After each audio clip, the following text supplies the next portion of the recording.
लंकाधीश रावण की एक मान। रावण केवल शिव भक्त, विद्वान एवं वीर ही नहीं, अति मानववादी भी था। उसे भविष्य का पता था। वह जानता था कि श्री राम से जीत पाना उसके लिए असंभव है। कहानी क्रमांक 2। जामवंत को विदा करने के तत्काल उपरांत लंकेश ने सेवकों को आवश्यक सामग्री संग्रह करने हेतु आदेश दिया और स्वयं अशोक वाटिका पहुँचे।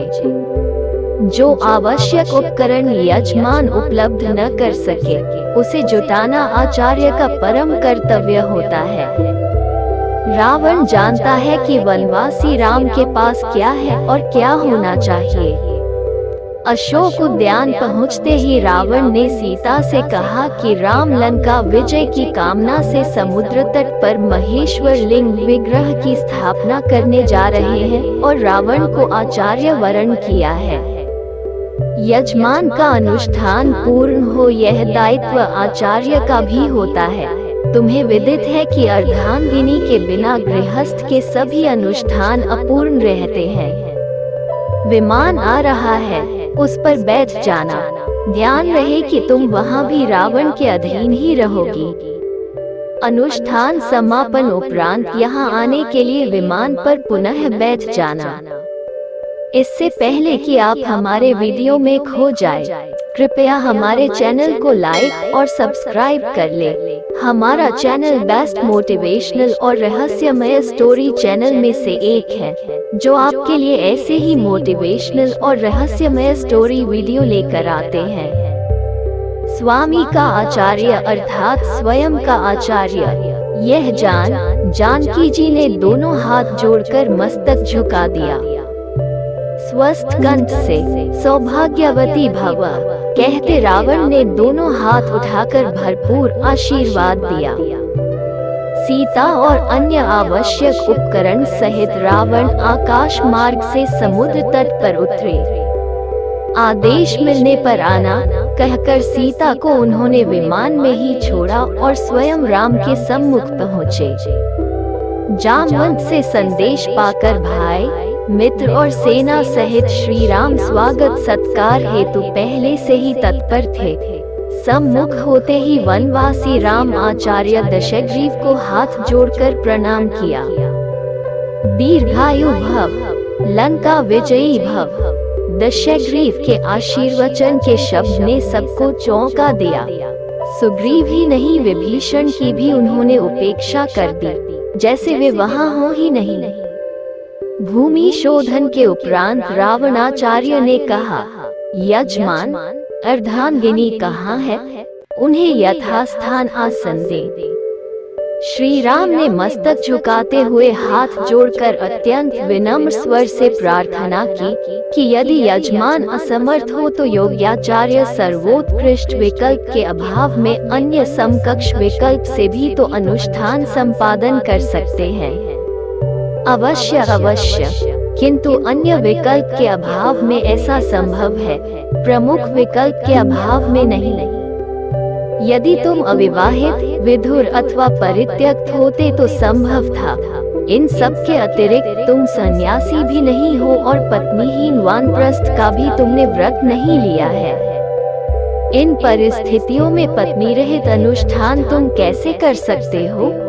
कोई उपाय आचार्य आवश्यक साधन, उपकरण अनुष्ठान उपरांत वापस ले जाते हैं। स्वीकार हो तो किसी को भेज दो। सागर सन्निकट पुष्पक विमान में यजमान पत्नी विराजमान है। श्री राम ने हाथ जोड़कर मस्तक झुकाते हुए मौन भाव से इस सर्वश्रेष्ठ युक्ति को स्वीकार किया। श्री रामादेश के परिपालन में विभीषण मंत्रियों सहित पुष्पक विमान तक गए और सीता सहित लौटे। अर्ध यजमान के पार्श्व में बैठो अर्ध यजमान। आचार्य के इस आदेश का वैदेही ने पालन किया। गणपति पूजन, कलश स्थापना और नवग्रह पूजन उपरांत आचार्य ने पूछा, लिंग विग्रह? यजमान ने निवेदन किया कि उसे लेने गत रात्रि के प्रथम प्रहर से पवन पुत्र कैलाश गए हुए हैं, अभी तक लौटे नहीं हैं, आते ही होंगे। आचार्य ने आदेश दे दिया, विलंब नहीं किया जा सकता। उत्तम मुहूर्त उपस्थित है, इसलिए अविलंब यजमान पत्नी बालू का लिंग विग्रह स्वयं बना ले। जनक नंदिनी ने स्वयं के कर कमलों से समुद्र तट की आर्द्र रेणुकाओं से आचार्य के निर्देशानुसार यथेष्ट लिंग विग्रह निर्मित किया। यजमान द्वारा रेणुकाओं का आधार पीठ बनाया गया। श्री सीताराम ने वही महेश्वर लिंग विग्रह स्थापित किया। आचार्य ने परिपूर्ण विधि विधान के साथ अनुष्ठान संपन्न कराया। अब आती है बारी आचार्य की दक्षिणा की। श्री राम ने पूछा, आपकी दक्षिणा?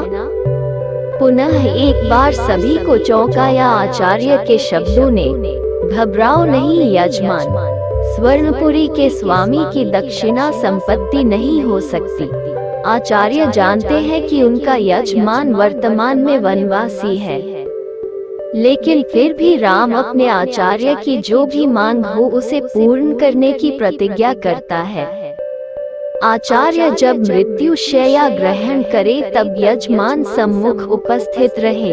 आचार्य ने अपनी दक्षिणा मांगी।